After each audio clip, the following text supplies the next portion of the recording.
नमस्कार दोस्तों, बहुत बहुत स्वागत है आपका एडुविस्टा बाई अश्वनी में। और आज के इस वीडियो में हम देखने वाले हैं क्लास 11th के एनसीईआरटी का चैप्टर नंबर 6। ये दोस्तों उसका पार्ट 2 है। पार्ट 1 पहले ही मैंने बना के अपलोड कर रखा है, तो अगर आपने अभी तक वो वीडियो नहीं देखा है तो उसको जाके देख सकते हैं। चलिए, जहाँ तक हमने इसको छोड़ा था वहीं आगे से इसको कंटिन्यू करते हैं। देखो, अब हम पढ़ने वाले हैं फिजिकल वेदरिंग प्रोसेस के। आखिर फिजिकल वेदरिंग प्रोसेस में कौन कौन सी चीज़ें हेल्प करती हैं। अब इसमें सबसे पहले आता है ग्रेविटेशनल फोर्स।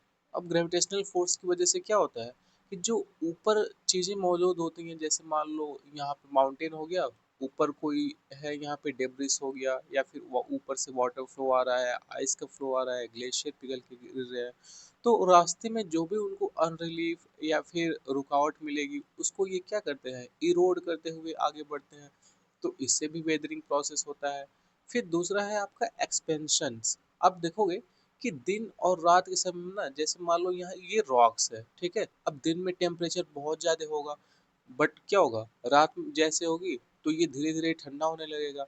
और इसी की वजह से इसमें कंट्रैक्शन होने लगता है, खिंचाव होने लगता है, जिसकी वजह से यहाँ पे क्रैक्स डेवलप हो जाते हैं टेम्परेचर चेंज होने की वजह से।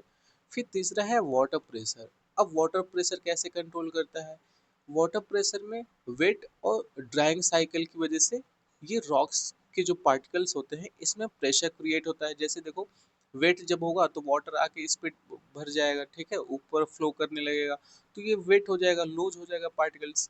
फिर जब वाटर वहां से हट जाएगा इवेपोरेट हो गए तो फिर ये ड्राई होने लगेगा, और इसकी वजह से इसके पार्टिकल्स बहुत कमजोर होने लगते हैं। तो इससे भी आप देखोगे कि इससे भी वेदरिंग प्रोसेस होता है, और जो बड़े बड़े रॉक्स होते हैं ये टूटने लगते हैं।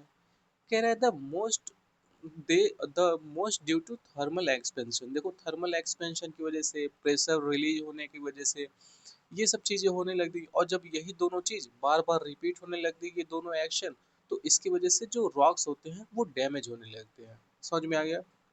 फिर इसके बाद है आपका साल्ट वेदरिंग। अब साल्ट वेदरिंग क्या होता है, इसमें आप देखोगे कि कुछ जो साल्ट होते हैं, जैसे कैल्शियम हो गया आपका, ठीक है, कैल्शियम, सोडियम, मैग्नीशियम, पोटेशियम या फिर बेरियम, इस प्रकार के कुछ साल्ट होते हैं। और ये साल्ट क्या करते हैं, अपने थर्मल एक्शन की वजह से हाइड्रेशन और क्रिस्टलाइजेशन क्रिएट करते हैं, जिसकी वजह से क्या होता है, ये रॉक्स के अंदर रहते हैं, फिर वहाँ पे एक्सपेंड होने लगते हैं, जिसकी वजह से रॉक्स ब्रेक डाउन होने लगता है, वीक होने लगता है, और फाइनली वो क्या होता है, छोटे छोटे पार्टिकल्स में टूटने लगता है। अच्छा, बेसिकली आप ये देखोगे कि ये ज़्यादातर डेजर्ट एरिया में होते हैं, ठीक है, डेजर्ट एरिया में कम से कम 30 to 50 डिग्री जहाँ पे टेम्परेचर होता है। आप देखोगे कि डिजर्ट एरिया का जो सरफेस होता है वहाँ पे आप 30 से 50 डिग्री टेम्परेचर एज्यूम कर सकते हो, वहाँ गर्मी बहुत ज़्यादा होती है। तो इसीलिए जो साल्ट एक्सपेंशन होता है ना, या फिर साल्ट वेदरिंग होता है, ये ज़्यादातर आपका डिजर्ट एरिया में होता है। फिर आगे बढ़ते हैं। इसके बाद आता है आपका बायोलॉजिकल वेदरिंग। अच्छा, बायोलॉजिकल वेदरिंग क्या होता है, इसमें आप देखोगे कि कुछ ऑर्गेनिज्म की वजह से इन्वायरमेंट में आयन का या तो एडिशन होता है या फिर रिमूवल होता है, ठीक है, जो बायोलॉजिकल एक्टिविटी कहलाती है। अब इसकी वजह से क्या होता है कि कुछ ऑर्गेनिज्म जैसे अर्थवॉर्म, टर्माइट्स या फिर रोडेंट्स, ये बोरो क्रिएट कर देते हैं, रॉक्स के अंदर सुराख बना देते हैं, ठीक है, ये सुराख बना के उसमें रहते हैं। और फिर उसकी वजह से क्या होता है कि एयर के पार्टिकल्स या फिर सॉरी या मॉइस्चर या एयर इसके अंदर जाते हैं और अलग अलग डायरेक्शन में प्रेशर क्रिएट करते हैं, जिससे रॉक्स और वीक हो जाती है, और जिसकी वजह से ये क्या होती है, फिर डिसइंटीग्रेट होने लगती है, टूटने लगती है, ठीक है। और कभी कभी क्या होता है कि इनकी वजह से जो ऊपर का सरफेस होता है वो कट जाता है, सुराख बनाने की वजह से ऊपर का सरफेस रिमूव हो जाता है, और इस पे केमिकल अटैक्स भी बहुत तेजी से बहुत बढ़ जाता है, जैसे कार्बोनेशन, ऑक्सीडेशन या फिर हाइड्रेशन की वजह से भी रॉक्स टूटने लगता है। तो इस तरह से बायोलॉजिकल वेदरिंग होती है। फिर उसके बाद आता है सिग्निफिकेंस ऑफ वेदरिंग। आखिर वेदरिंग इतना इम्पोर्टेंट क्यों है। तो सबसे पहले तो ये समझ लेते हैं कि वेदरिंग की वजह से ही सॉइल का फॉर्मेशन होता है, और स्वेल की वजह से ही सारी चीज़ें टिकी हुई हैं, इस पे स्वेल पे ही सारी चीज़ें होती हैं। तो इसीलिए सबसे इम्पोर्टेंट तो ये है कि ये इससे स्वेल का फॉर्मेशन होता है, चाहे इरोजनल हो गया या फिर डिपोजिशनल एक्टिविटी हो गई। फिर इसी पे बायोडाइवर्सिटी डिपेंड होती है, ठीक है। आप देखोगे कि फिर कह रहा है इरेजन में नॉट बी सिग्निफिकेंट, इरेजन इरोजन नहीं होता है अगर वेदरिंग प्रोसेस नहीं होता है, तो वेदरिंग की वजह से ही इरोजन होता है। कह रहा है वेदरिंग एड्स मास वेस्टिंग। अब देखोगे मास वेस्टिंग होता है, इरोजन होता है, फिर रिडक्शन होता है रिलीफ में, जैसे उच्च हो गया यहाँ पे, जैसे मान लो बहुत सारे छोटे मोटे आपके यहाँ पे रॉक्स हो गए या फिर माउंटेन्स हो गया, तो इस पे हमेशा वेदरिंग होती रहती है, कटाव होने लगता है, फिर इरोड होके कहीं ना कहीं जाके डिपॉजिट होगा। तो जब डिपॉजिट होगा तो छोटे छोटे पार्टिकल्स इसके जाके डिपॉजिट होंगे और वही स्वेल बनते हैं, स्वेल पे ही सारी चीजें डिपेंड है, सारी लाइफ डिपेंड है। फिर कह रहा है कि जब भी ये मास वेस्टिंग या फिर वेदरिंग होता है या रॉक्स का डिपोजिशन होता है, तो इसमें इनरिचमेंट भी देखने को मिलता है। आप देखे होंगे कि रॉक्स या फिर इसमें रॉक्स में बहुत तरह के मिनरल्स भी पाए जाते हैं, तो ये मिनरल्स इसी पार्टिकल के साथ जाके स्वेल में कहीं ना कहीं डिपॉजिट होते हैं, जैसे आपकी आयरन, मैग्नीशियम, एल्यूमिनियम, कॉपर, ये सब चीजें जाके कहीं ना कहीं डिपॉजिट होती है स्वेल के साथ। और फिर क्या होता है कि वो स्वेल बहुत ही हमस रिच हो जाता है, ठीक है, उसमें इनरिचमेंट हो जाती है, बहुत से मिनरल्स पाए जाने लगते हैं। तो जब भी हम उस पर खेती करते हैं या फिर कोई और काम करते हैं, तो स्वेल बहुत यूजफुल हो जाती है हमारे लिए, और बहुत इनरिचमेंट होने की वजह से उसकी प्रोडक्टिविटी भी बहुत ज़्यादा बढ़ जाती है। तो इसीलिए वेदरिंग बहुत इंपॉर्टेंट है। अब आगे देखते हैं क्या है। अब देखो यहाँ पे मूवमेंट बताई गई है। अब देखो दो तरह की मास मूवमेंट होती है, ठीक है, एक होता है आपके स्लो मूवमेंट और दूसरा होता है आपका रैपिड मूवमेंट। तो यहाँ पे तीसरा है लैंडस्लाइड। अब तीन कैटेगरीज में इसको बांटा है, बट बेसिकली आप स्लो मूवमेंट ज़्यादा पढ़ोगे और रैपिड मूवमेंट ज़्यादा पढ़ोगे, यही दो पूछा भी जाता है कि कौन कौन सी चीज़ें स्लो मूवमेंट के अंदर आती हैं और कौन कौन सी चीज़ें आपकी रैपिड मूवमेंट के अंदर आती हैं। तो इसमें स्लो मूवमेंट में सबसे पहले हम समझ लेते हैं क्रीप।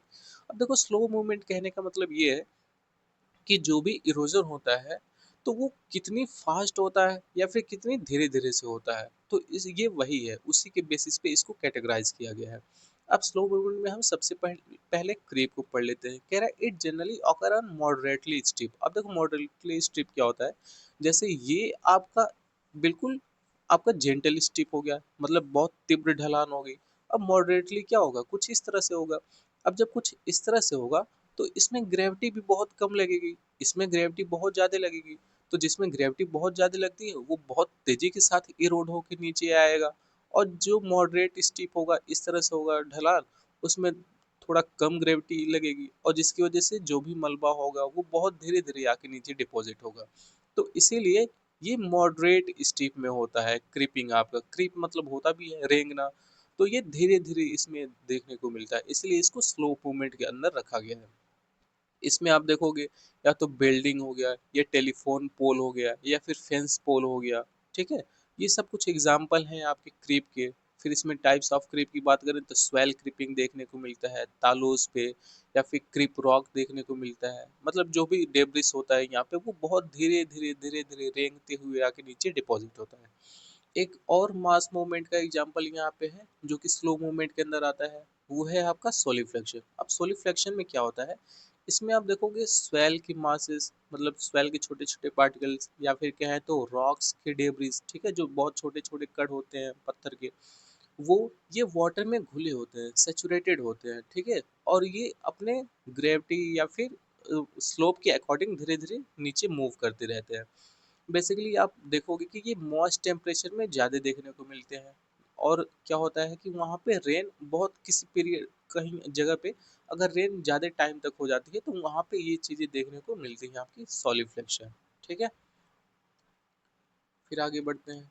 कह रहा है मड फ्लो। अब देखो यहाँ पे हम देखेंगे rapid movement. Rapid movement basically वो मूवमेंट होता है जो ऊपर से बहुत तेजी के साथ नीचे की तरफ आके डिपॉजिट होता है, तो इसको हम बोलते हैं रैपिड मूवमेंट।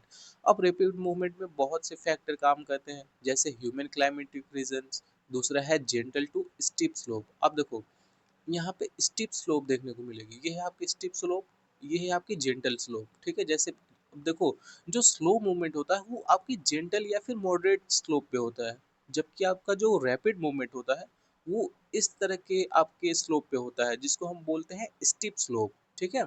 यहाँ पे जब बहुत ज़्यादा हैवी रेन होगी तो भी देखने को मिलता है, या फिर कहें तो लूज स्वेल, जब भी स्वेल के पार्टिकल्स आपस में उनकी जो बॉन्डिंग है वो थोड़ी लूज हो जाती है, तो वो आपको देखने को मिलता है बहुत तेजी के साथ वाटर या फिर रेन जब भी होता है तो उनके साथ घुल मिल के बहुत तेजी के साथ मलबे की तरह नीचे फ्लो करते हैं। अच्छा, इसमें सबसे पहले आता है आपका अर्थ फ्लो। अर्थ फ्लो में क्या होता है, इसमें देखोगे कि मूवमेंट ऑफ वाटर होता है, और उस वाटर में क्या क्या होता है, मिट्टी हो गई, क्ले हो गया, ठीक है, या फिर सिल्ट हो गया जो अर्थ के ऊपर सरफेस पे पाया जाता है, ये सब बिल्कुल घुल मिल के कुछ इस टाइप का बाढ़ जैसा क्रिएट हो जाता है। तो इसी को बोलते हैं हम अर्थ फ्लो। फिर दूसरा है आपका debris avalanche. Debris avalanche basically आप देखोगे कि ये ह्यूमिड रीजन में होता है, ठीक है, चाहे यहाँ पे वेजिटेशंस हो या फिर वेजिटेशंस ना हो, बिल्कुल नैरो ट्रैक पे होता है, और इसमें भी बिल्कुल स्टीप स्लोप होता है। तो कहीं भी अगर रैपिड मूवमेंट हो रहा है तो दो चीज़ें होंगी, वहाँ पे एक बिल्कुल रैपिड स्लो होगा, और दूसरा फैक्टर है ज़्यादातर वहाँ वाटर का, जब बहुत टाइम तक रेनफॉल देखने को मिलेगा, या फिर आप देखोगे कि बिल्कुल फ्लड जैसा सिचुएशन यहाँ पे देखने को मिलेगा।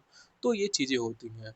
फिर इसके बाद आता है आपका लैंडस्लाइड। लैंडस्लाइड में बेसिकली इसमें देखो क्या है, इसमें ना आपको ज़्यादातर ड्राई मटेरियल्स देखने को मिलेगा। जब भी आप पहाड़ों पे जाओगे तो देखोगे कि कभी कभी बारिश नहीं भी हुई होती है, फिर भी ऐसे हमको लैंडस्लाइड देखने को मिलते हैं। वो क्यों देखने को मिलते हैं, स्टीप स्लोप की वजह से, ठीक है। और जो भी यहाँ पे मटेरियल्स होते हैं वो अनबैलेंस हो जाते हैं। अनबैलेंस होने की वजह से क्या होता है, वो रोड्स पे आके कई बार गिर जाते हैं, तो जिससे हमें लैंडस्लाइड देखने को मिलता है। कोई जरूरी नहीं है यहाँ पे कि बारिश हो तभी लैंडस्लाइड देखने को मिले, इसीलिए बोल रहा है कि लैंडस्लाइड में हमें ड्राई मटेरियल्स भी देखने को मिलते हैं, ठीक है।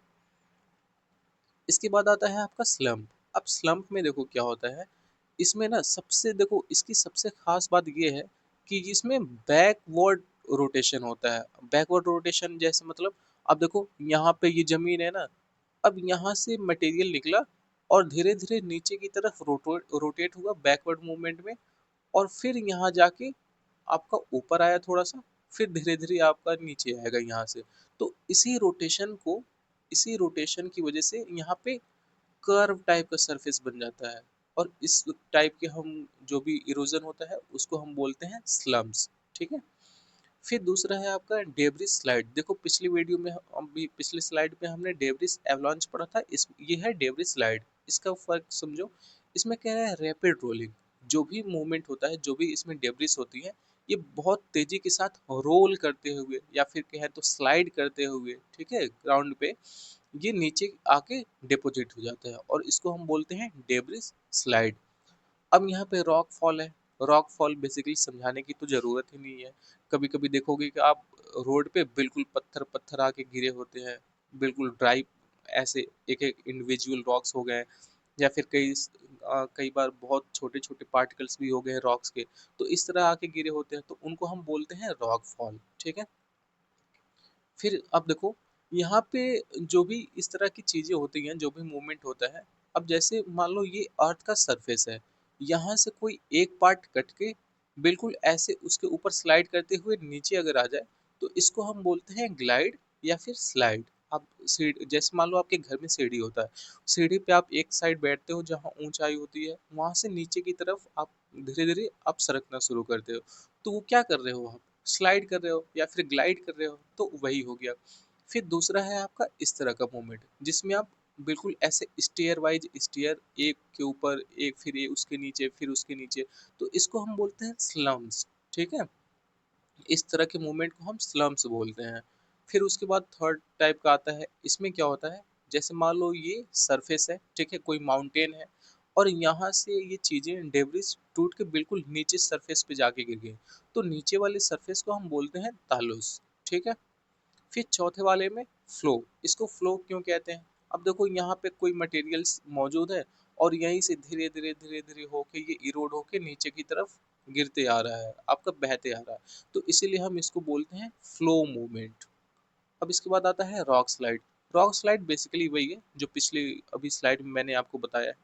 इसमें कभी कभी क्या होता है, इंडिविजुअल रॉक्स या बहुत ज़्यादा छोटे छोटे पार्टिकल्स में रॉक्स एक साथ नीचे गिर जाते हैं। ये बेसिकली फॉल्ट सरफेस पे या फिर ज्वाइंट फॉल्ट की वजह से उसमें ग्लाइडिंग या फिर स्लाइडिंग होती है।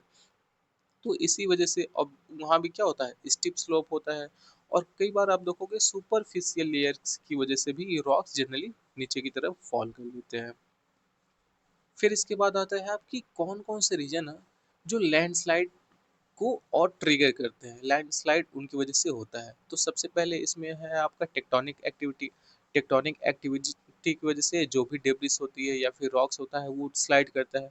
दूसरा है आपका मेड ऑफ सेडिमेंट्री रॉक्स। अब देखो सेडिमेंट्री रॉक्स में ना उतने टाइट बॉन्डिंग नहीं होती है जैसे इग्नियस रॉक्स में होती है, तो इसकी वजह से बहुत लूज पार्टिकल्स होते हैं और थोड़ा बहुत हलचल होता है, तो उसकी वजह से ये लैंडस्लाइड हो जाता है। फिर स्टीप स्लोप मैंने बताया आपको, बिल्कुल ऐसे स्टीप होता है तो ग्रेविटेशनल फोर्स की वजह से वो नीचे की तरफ मूवमेंट होती है। फिर चौथा है आपका हैवी रेन्स, वहाँ पे रेनफॉल भी होता है, वो भी कारण हो सकता है। फिर पांचवा है आपका अनकॉन्सोलिडेटेड मटेरियल्स। देखो अनकॉन्सोलिडेटेड मटेरियल्स जो बहुत वीक होते हैं, जिनकी अंदर टाइटनिंग बहुत कम होती है, तो वो भी बहुत इजीली यहाँ पे नीचे की तरफ फॉल हो जाते हैं। अब देखो यहाँ पे विंड, रनिंग वाटर और ग्लेशियर, इन तीन का डिफरेंस दिया है तो इसको समझते हैं। देखो विंड से जो भी एक्टिविटी होती है ना, वो ज्यादातर आप देखोगे कि हॉट डेजर्ट में ज्यादा देखने को मिलती है, जहाँ पे सैंड ड्यून का फॉर्मेशन होता है या डंग का फॉर्मेशन होता है। इस तरह के कॉमन फीचर आपको डेजर्ट एरिया में देखने को मिलेंगे, जिसमें जैसे कि सहारा, एटकामा, कालाहारी डिजर्ट। इसमें जो एयर होती है वो गैसेस के फॉर्म में होती है। और देखो ना विंड से बहुत लिमिटेड लैंड फॉर्म ही वो फॉर्मेशन होता है, बहुत अलग अलग टाइप की वैरायटी की लैंड फॉर्मेशन नहीं होता है विंड से। और यहाँ पे जो भी फॉर्मेशन होता है वो हाई स्पीड की वजह से होता है, मतलब विंड जब बहुत तेज से चलती है तभी इन सब चीज़ों का कटाव होता है। फिर दूसरा है रनिंग वाटर। ये ज़्यादातर आपके अर्थ के पार्ट्स में पाए जाते हैं, क्योंकि वाटर तो हर जगह पाया जाता है, तो इसलिए कह रहा है कि ये कोई ज़रूरी नहीं है कि सिर्फ हॉट डेजर्ट में ही फॉर्मेशन हो इससे, या फिर सिर्फ रिवर के आसपास में ही फॉर्मेशन हो। जहाँ वाटर रहेगा वहाँ कटाव वो करेगा ही करेगा, और फिर वो ले जाके कहीं ना कहीं डिपॉजिट भी करेगा। ये इससे आप देखोगे कि वैली का फॉर्मेशन होता है, डेल्टास का फॉर्मेशन होता है, जैसे अमेजोन, नाइल, ब्रह्मपुत्र रिवर्स हो गई। इसमें वाटर क्या होता है, लिक्विड के फॉर्म में होता है, और इससे कई तरह के अलग अलग लैंड फॉर्म मिलते हैं। बेसिकली ये उतना तेजी के साथ नहीं होता है, ठीक है, इसमें स्पीड नॉर्मल होता है, और ये नॉर्मल स्पीड से ही उसका इरोड या फिर डिपॉजिट करती है। फिर तीसरा है आपका ग्लेशियर। ग्लेशियर ये आपके हाई लैटिट्यूड पे पाए जाते हैं, या फिर हाई एल्टीट्यूड पे, बहुत एल्टीट्यूड मतलब बहुत ऊंचाई पे, या फिर कह रहा है हायर लैटिट्यूड, जैसे आपके 90 डिग्री पोल साइड हो गया, या फिर समझ रहे हो ना हायर लैटिट्यूड का मतलब क्या है, जैसे जैसे बेसिकली ये पोल की बात कर रहा है, ठीक है, चाहे नॉर्थ पोल हो गया या साउथ पोल, वहाँ पे ग्लेशियर बहुत पाए जाते हैं। या फिर हाई एल्टीट्यूड माउंटेन्स के ऊपर जहाँ पे ऊंचाई बहुत होती है वहाँ पाए जाते हैं। इस तरह के फॉर्मेशन में आप देखोगे यू शेप बनता है, वी शेप की वैली बनती है, ठीक है। जब भी रिवर्स वो मेल्ट करते हैं ग्लेशियर तो ऊपर से नीचे आती है, जैसे मान लो यहाँ माउंटेन है, तो फिर यहाँ पे इस तरह का शेप बनाते हैं यू शेप, या फिर बहुत ज़्यादा बन जाता है तो वी शेप, या फिर यहाँ से जब रिवर निकलने लगता है तो आई शेप। इस तरह की शेप बनाती हैं, इसकी वजह से इस तरह की इरोजन देखने को मिलता है। फिर बेसिकली आप ग्रीनलैंड में देखोगे, अंटार्कटिका में देखोगे, जहाँ ग्लेशियर सॉलिड फॉर्म में पाई जाती है, ठीक है। ये भी बहुत लिमिटेड लैंड फॉर्मिंग बनाती है, बहुत अलग अलग टाइप के लैंड फॉर्म नहीं देखने को मिलता है। और ये भी क्या होता है, वेरी स्लो मूवमेंट। ये ना विंड से भी बहुत स्लो होता है, या फिर कहें तो वाटर से भी बहुत स्लो मूवमेंट इसमें देखने को मिलता है, क्योंकि धीरे धीरे ग्लेशियर पिघलेगा, फिर वो मूवमेंट आएगी उसमें, तब जाके इरोड करेगा चीज़ों को। अच्छा, फिर इसके बाद आता है आपका इरोजन। इरोजन तो आप जानते ही होंगे कि इरोजन किसको कहते हैं, अभी कई बार मैंने आपको बता चुका हूँ इसी वीडियो में, कि जब भी कोई चीज़ कहीं से स्टिप ऑफ होती है और फिर वो दूसरी जगह जाती है, तो जब स्टिप ऑफ होती है तो उसको इरोजन, और दूसरी जगह जाके वो जमा होती है तो डिपोजिशन, ठीक है। अच्छा, फिर इसको देखते हैं कि आखिर ये होता कैसे है, इसको देख लेते हैं। तो देखो इरोजन, देखो जब इरोजनल एजेंट जैसे रनिंग वाटर, विंड, ग्लेशियर या वेव्स सरफेस के अलोंग मूव करती है ना, तो वो अपनी काइनेटिक एनर्जी लैंड सरफेस पे अप्लाई करती है, ठीक है। और इसी एनर्जी की वजह से क्या होता है, रॉक्स और स्वेल के जो पार्टिकल्स होते हैं ना वो डिटैच हो जाते हैं, ठीक है, थोड़े थोड़े उसमें ब्रेक डाउन होने लगते हैं, और ये ट्रांसपोर्ट होने लगता है। इरोजन को काइनेटिक एनर्जी के कंसेप्ट से भी समझा जा सकता है, इसलिए यहाँ पे ये समझाने की कोशिश कर रहा है। जैसे देखो एम फॉर मास हो गया, वी फॉर वेलोसिटी, और के से काइनेटिक एनर्जी। अब देखो इसका मतलब है कि अगर एजेंट का मास या फिर वेलोसिटी बढ़ जाए तो उसकी इरोजनल पावर भी इंक्रीज हो जाती है। और इसीलिए फास्ट फ्लोइंग या रिवर स्ट्रॉन्ग विंड ज़्यादा इरोजन करता है। मतलब क्या है कि अगर बहुत बड़ा सा यहाँ पे रॉक्स है, वो बहुत वेलोसिटी के साथ, बहुत तेजी के साथ फॉल कर रहा है, तो इससे काइनेटिक एनर्जी भी बढ़ जाती है। इसलिए आप देखोगे जितने भी फास्ट फ्लोइंग एजेंट होते हैं, जैसे बहुत तेजी के साथ अगर रिवर आ रही है, खासकर स्टीप स्लोप से, माउंटेन से, तो वो बहुत ज़्यादा इरोजन करती है। वही रिवर्स जब प्लेन एरिया में आ जाती है, जहाँ स्टीप स्लोप कम हो जाता है, बिल्कुल आप देखो प्लेन हो जाता है, तो बहुत उसमें उसकी जो मूविंग कैपेसिटी होती है, जो रिवर्स फ्लो करती है, वो थोड़ा नॉर्मल हो जाता है, उतना तेजी से नहीं होता है, इसीलिए इरोजन भी बहुत कम हो जाता है। तो वही कह रहा है कि अगर किसी चीज में वेलोसिटी स्पीड ज्यादा होगी, या फिर उसका मास डिपेंड करता है, मास ज्यादा होगा तो काइनेटिक एनर्जी भी ज्यादा होगी, और जिसकी वजह से इरोजन बहुत ज्यादा होगा। दूसरा है आपका प्रोसेस ऑफ स्वेल फॉर्मेशन। अच्छा, स्वेल का फॉर्मेशन कैसे होता है ये देख लेते हैं। कह रहा है weathering is the basic process. देखो, स्वेल के फॉर्मेशन में सबसे जो बेसिक प्रोसेस है वो क्या है आपका, वेदरिंग। वेदरिंग की वजह से ही स्वेल का फॉर्मेशन होता है, जिसमें क्या होता है, जो वेदर मटेरियल्स होते हैं ये एक जगह से दूसरी जगह जाके ट्रांसपोर्ट होते हैं, इरोड होते हैं, फिर डिपॉजिट होते हैं। और इनमें क्या होता है कि कई सारे फैक्टर होते हैं, जैसे बायोलॉजिकल फैक्टर, केमिकल फैक्टर, या फिर कहें तो फिजिकल फैक्टर की वजह से ये चीज़ें होती रहती हैं, जिसमें बैक्टीरिया, लाइकेंस, मॉइस, ये सब भी आते हैं बायोलॉजिकल फैक्टर की वजह से। कह रहा था डेड रिमेन्स इंक्रीज। देखो, जब भी लिविंग ऑर्गेनिजम्स मरते हैं, ठीक है, या फिर डेड हो जाते हैं इस तरह के बैक्टीरियाज, फंजस, तो क्या होता है, इनसे हमस बनता है स्वेल में, ठीक है। और जिसकी वजह से आप देखोगे कि स्वेल की इनरिचमेंट होती है, तो फिर आप ग्रास या फिर फंस भी ग्रो करते हैं। कई कई रीजन में आप देखोगे बशिश हो गए, या फिर ट्रीज बहुत ज़्यादा ग्रो होने लगते हैं। कह रहा है plants, roots and borrowing animals भी स्वेल के फॉर्मेशन में हेल्प करते हैं। कैसे करते हैं, अब देखो प्लांट्स की जो रूट्स हैं, वो जैसे मान लो कोई रॉक है, ठीक है, अब यहाँ पे कभी देखोगे अब रॉक्स में ही प्लांट ग्रो होने लगता है, तो जैसे जैसे प्लांट ग्रो होगा इसकी रूट भी इसके अंदर की तरफ और ज़्यादा फैलेंगी, जो रॉक्स के पार्टिकल्स को थोड़ा वीक करती रहती हैं, ठीक है, कमजोर करती रहती हैं। फिर बोरविंग एनिमल्स क्या करते हैं, इसके अंदर जाते हैं, सुराख बनाते हैं, उसके अंदर रहते हैं, तो फिर यहाँ से भी एयर का प्रेशर क्रिएट होता है कई डायरेक्शन में, जिसकी वजह से ये रॉक्स टूटने लगता है। तो कुछ इसी तरह से प्लांट्स के रूट्स और बोरविंग एनिमल्स भी स्वेल के फॉर्मेशन में हेल्प करते हैं। फिर यही जब टूट जाएगा तो वाटर या फिर मतलब ऐसे एयर की वजह से ये पार्टिकल्स धीरे धीरे कहीं और जाके डिपॉजिट होने लगते हैं। अच्छा, फिर एक आता है सबसे बड़ा अच्छा कंसेप्ट, वो है पेडोलॉजी। अब पेडोलॉजी क्या होता है, इसको देख लो।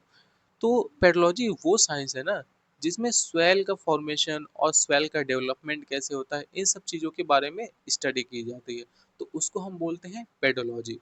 अच्छा, पेडोलॉजिस्ट कौन होते हैं, जो स्टडी करते हैं, जो साइंटिस्ट इस स्वेल के फॉर्मेशन को स्टडी करते हैं, उनको हम बोलते हैं पेडोलॉजिस्ट। इसके बाद है आपका स्वेल फॉर्मिंग फैक्टर। अब स्वेल फॉर्मिंग फैक्टर में कौन कौन से हैं उसको देख लो। इसमें सबसे पहले आपका पेरेंट मटेरियल्स। अब देखो, पेरेंट मटेरियल्स वो होते हैं जिसमें रॉक्स या मटेरियल से स्वेल स्वेल डेवलप होती है, ठीक है। दूसरा है आपका टोपोग्राफी, इसमें स्वेल और रिलीफ स्वेल डेवलपमेंट को इन्फ्लुएंस करते हैं। फिर तीसरा है आपका क्लाइमेट, इसमें देखोगे कि टेम्परेचर और रेनफॉल वेदरिंग और स्वेल फॉर्मेशन को कंट्रोल करते हैं। फिर चौथा है आपका बायोलॉजिकल एक्टिविटी, इसमें क्या होता है, इसमें प्लांट्स, एनिमल्स और माइक्रो ऑर्गेनिज्म स्वेल को डेवलप करते हैं।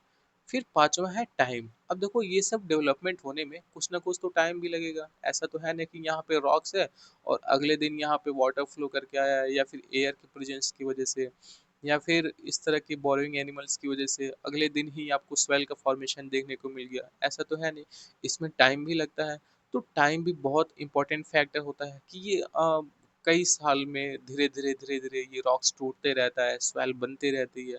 तो टाइम भी एक इसका इम्पोर्टेंट फैक्टर माना जाता है। तो कुछ इसी तरह से सॉइल का फॉर्मेशन होता है, और इसी तरह से हमने जियोमॉर्फोलॉजिकल साइकिल को भी पढ़ा है। तो बस, अगर वीडियो पसंद आए तो इसको ज़रूर लाइक करिए, और इन सब चीज़ों का पीडीएफ आपको मेरे टेलीग्राम चैनल पर मिल जाएगा, तो टेलीग्राम चैनल भी ज्वाइन करना बिल्कुल ना भूलें। तो बस मिलते हैं बहुत जल्द एक और नए वीडियो में, तब तक के लिए जय हिंद।